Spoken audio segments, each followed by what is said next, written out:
Մասնակցում եք այս նախաձեռնությանը, ձեր գնահատականը նախ կուզենայի ստանալ այսօրվա միջադեպի հետ կապված ազգային ժողովում դիմադիրների կողմից ներկայացված Հայոց ցեղասպանությունը ժխտող քրեական նախագծի հետ կապված միջադեպ տեղի ունեցավ իշխանական թևը վեճի բռնվեց եւ խնդրեմ մեկնաբանեք գնահատական տակասի ներողություն եմ խնդրում չեմ նայել այդ միջադեպը, տեղյակ չեմ այդ միջադեպից, դրա համար այդ միջադեպի վերաբերյալ որևէ գնահատական չեմ կարող տալ։ Հայաստանյան իշխանությունները ժխտողական քաղաքականությամբ են հանդես գալիս հայոց ցեղասպանությունը կասկածի տակ դնելով 1.5 միլիոն հայի ցեղասպանված լինելը։ Այս մասով ձեր գնահատականը։ Ուրեմն մենք մեր գնահատականը տվել ենք մեր հայտարարությամբ, ես կարող եմ կրկնել այդ հայտարարության դրույթները, որ Նիկոլ Փաշինյանը Շվեյցարիայում տեղի իշխանությունների եւ հայ համայնքի ներկայացուցիչների հետ հանդիպան ժամանակ հայտարարեց.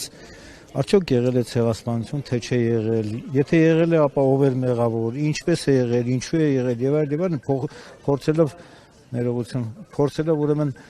մեղադրանք հասցեագրել, կներեք, Աշոտ ջան, պայել եսի փորձելով ուրեմն մեղադրանք հասցեագրել հայ ժողովրդին, որ իբր թե նրանք լինելով Օսմանյան կայսրության քաղաքացիներ, ուրեմն կռվել են ռուսների կողմից Օսմանյան կայսրության ուրեմն դեմ։ Եվ նա մի տարօրինակ հայտարարություն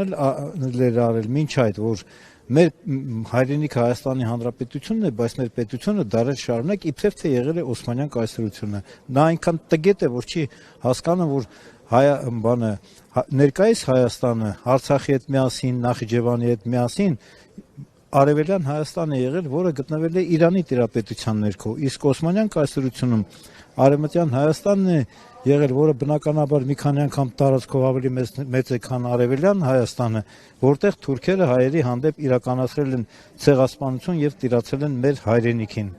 Իսկ ինչ վերաբերում է Արևելյան Հայաստանի Արցախի հատվածին, Արցախի մելիքությունները, 5 մելիքությունները, Խամսայի մելիքությունները Իրանից ունեցել են նաև որոշակի ինքնավարություն իրենց ներքին կյանքը կարգավորելու հարցերում։ Պարոն Բազարյան, Փաշինյանն ազգային ժողովում հայոց ցեղասպանությունը կասկածի տակ դնելով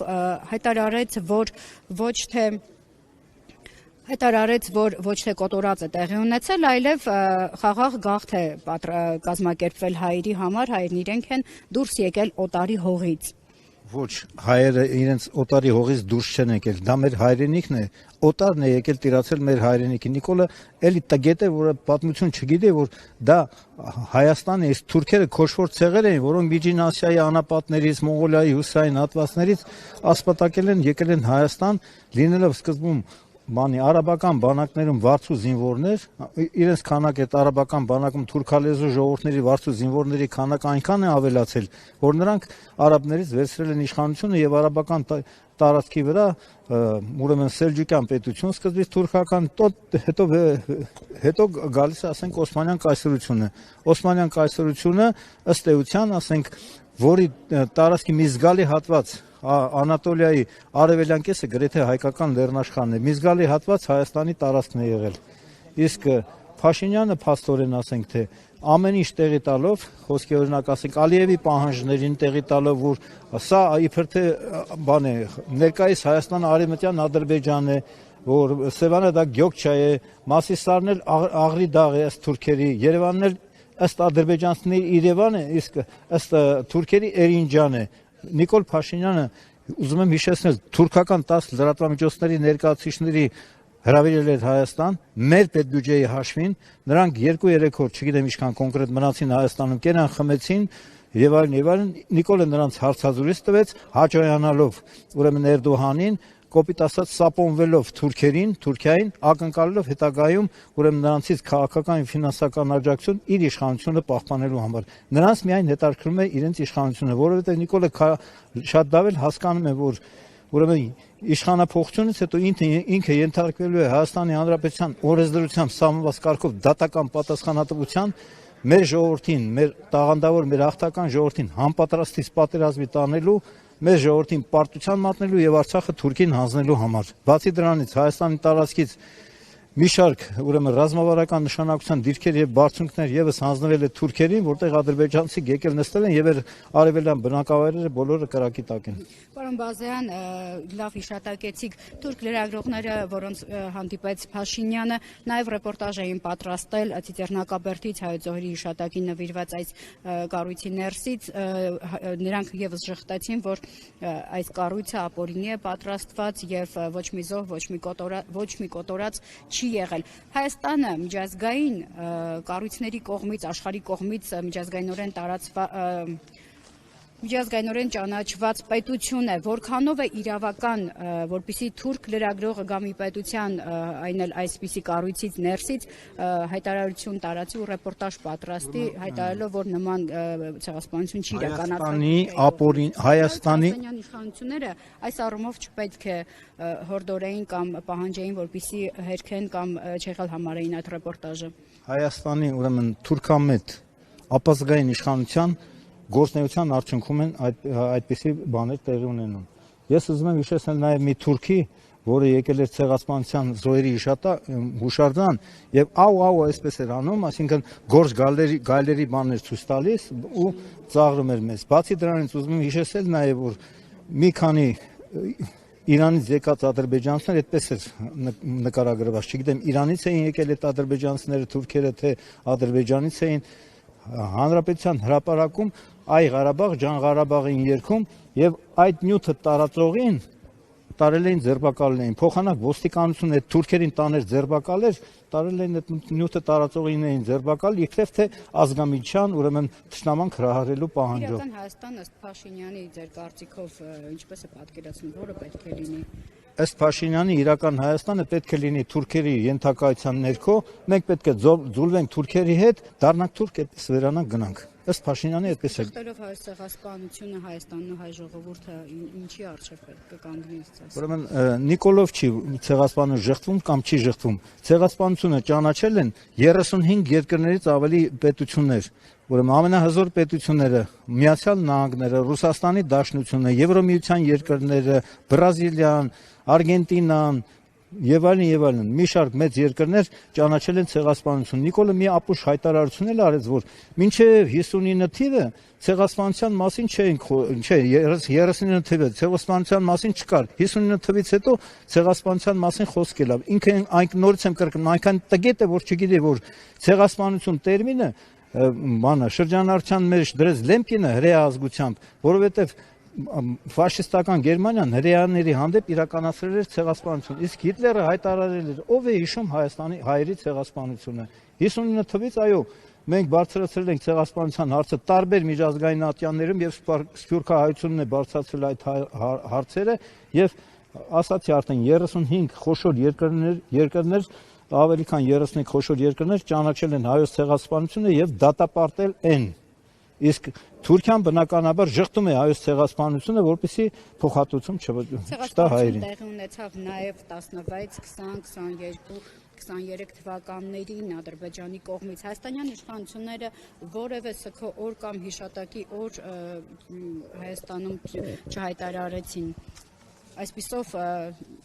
ուրեմն Հայաստանի իշխանությունները մեր ժողովրդին անդադ վախեցնում են նոր պատերազմով, վախեցնում են նախկինների վերադարձով, նախկինները ռևանշիստներ են, որ կան նորից պատերազմ կլինի եւ այլն, եւ իբր թե Նիկոլը բերում է խաղաղություն։ Ուրեմն ասված խոսք է, խաղաղություն ես ուզում, պատրաստիր պատերազմի։ Մենք պետք է պատրաստենք պատերազմի։ Այս Հայաստան Նիկոլը դարձրել է Հայաստանը ոստիկանապետություն։ Այս ոստիկանների ուղիղ կեսին պետք է ուղարկել բանակ զինծառայության։ Ում են պետք ներքին զորքերը։ Ներքին զորքերին պետք է դարձնել սահմանապահ զորքեր եւ ուղարկել սահման պահելու։ Ուրեմն ոստիկանապետությունից մենք պետք է դառնանք ռազմականացված պետություն, որովհետեւ գտնում ենք երկու թշնամական պետությունների արանքում։ Եվ ամենախիստ պատժամիջոցները պետք է սահմանել բոլոր այն մարդկանց վրա, ովքեր իրենց զավակներին տարբեր պատճառաբանություններով փորձեն ազատել զինծառայությունից։ Այո, մենք պետք է ապրենք ազգ բանակ կարգավիճակով։ Մենք պետք է ունենանք 100,000-ից ավելի լավ սպառազինված բանակ եւ մեր դիվանագիտությունը եթե ճիշտ աշխատեր, մենք կարող ենք ունենալ հզոր դաշնակիցներ։ Դա Հունաստանն է, որը թշնամական հարաբերություններ ունի Թուրքիայի հետ Կիպրոսի հարցով, դա Իրանն է, որը որի հյուսիս-արևմտյան Ատրպատական նահանգում ապրում են ավելի քան մոտ 13-ից 15 միլիոն ադրբեջանցիներ, սրանց ցեղակիցները եւ Ադրբեջանում քննարկում են, ուրեմն ներկայիս Ադրբեջանը անվանել, վերանվանել հյուսային Ադրբեջան, իբր թե հարավային Ադրբեջանն է, դա Իրանի Ատրպատական նահանգն է։ Դրա համար մեր շահերը Իրանի հետ փոխադարձ համընկնում են։ Մեր շահերը համընկնում են նաև Հնդկաստանի հետ, որը լարված հարաբերություններ ունի այն Պակիստանի հետ, որը մինչև հիմա չի ճանաչել Հայաստանը որպես անկախ պետություն, եւ Պակիստանը ռազմական տեխնիկայով էր աջակցում 44 օրյա պատերազմում Ադրբեջանին։ Ադրբեջանին օգնում էր նաև Իսրայելը իր հետախուզական ռազմական տեխնիկայով։ Ել չեմ ասում Թուրքիան իրենց ցեղակիցները, որը ունի ՆԱՏՕ-ի երկրորդ բանակը իր թվականակով եւ թուրքական սպայական կազմը ղեկավարում էր այդ պատերազմը ու անօթաչու թռչող սարքերը ուրեմն անխափան էին գործում, օդը բաց էր։ Դրա համար մենք պարտություն կրեցինք, որովհետև հայկական զինված ուժերի գլխավոր հրամանատար հանդիսանում Նիկոլ Փաշինյանը իր կարգավիճակով, որը ոչինչ չի հասկանում ոչ բանակից, ոչ էլ պատերազմից, ու ինքը հաճույքով Արցախ հանձնեց Թուրքին, ստորագրեց Ադրբեջանի տարածքային ամբողջականությունը 86600 քառակուսի կիլոմետր, ներառյալ ամբողջ Արցախը եւ Հայաստանի տարածքից 60 քառակուսի կիլոմետր ռազմավարական նշանակության դիրքեր եւ բարձունքներ։ Երբ որ նրան հարցրեցին լրագրողները, որ բա դու գնացել եք Արցախ եւ իր ճղճղան ձայնով նա գոռում էր Արցախն Հայաստանը եւ վերջ 19 թվականին գնացել էր Արցախ։ Հարց են տալիս, բա ո՞նց է որ ճանաչել եք Արցախն Ադրբեջանի կազմ, ասում ես այն ժամանակ սխալվեցի, որ ասացի Արցախն Հայաստանի եւ վերջ։ Պետք է ասեի Արցախն Ադրբեջանի եւ վերջ։ Ես բազմից եմ կընտրել, հիմա էլ պնդում եմ, որ եթե Նիկոլը Ստեփանակերտում հայտարարեր, որ Արցախն Ադրբեջանի եւ վերջ, արցախցիք նրա գլուխը ջարդելու էին, նա ողջ չէր կարող վերադառնալ Հայաստան։ Այստեղ նաև Ադրբեջանը, պաշտոնական Բաքուն հովանավորում է Արևմտյան Ադրբեջան այդ նախաձեռնությունը։ Հայաստանյան իշխանությունների կողմից էլի հակադարձում չկա։ Ինչ ակնկալել այստեղ։ Հայաստանյան իշխանությունների կողմից ոչ մի հակադարձություն չեղավ ՄԱԿ-ի համաժողովում, Նյու Յորքում ՄԱԿ-ի համաժողովում, երբ որ Ալիևը հայտարարեց, որ իրենք ագրեսորից ազատել են իրենց հայրենիքի մի մասը, դեռելի տարածքներ կա, որ պետք է Հայաստանից ազատագրեն Զանգեզուրի Միջանցք, Սյունիք եւ այլն եւ այլն։ Նիկոլ Փաշինյանը իր ելույթում, որ հանդես եկավ, նա ոչ մի անգամ, ոչ մի բառ ուրեմն չակնարկեց մեր պատանդների, գերիների վերաբերյալ, որոնք այսօր գտնվում են Բաքվի կալանավայրերում ու ենթակային ցմահ դատապարտման որպես պատերազմի հանցագործ։ Սա է նրա քաղաքականության արդյունքը։ Ես ուղղակի այս սրբավայրում չեմ ուզում շատ ուրեմն նման քաղաքական հարցեր քննարկել։ Վաղը ջայերով երթ է լինելու, մենք մասնակցելու ենք այդ ջայերով երթին, բնականաբար վաղը չեմ այսօրը հիշատակի օր է, ցեղասպանության զոհերի հիշատակի օր, մենք համահայկական ազգային միասնության խորհուրդ միավորումը ժամը 12-ին, ուրեմն մենք բոլորին հայտարարել ենք, որ լինել ենք պարոն Կարեն Դեմիրճյանի, լուսահոգի Դեմիրճյանի արձանի մոտ եւ այնտեղից գալու ենք հարգելու ցեղասպանության զոհերի հիշատակը 24-ից հետո մենք կսկսենք ավելի ուժեղ պայքար այս գործող ապազգային թուրքամետ իշխանության դեմ։ Շնորհակալություն։ Ամենայն բարի ձեզ։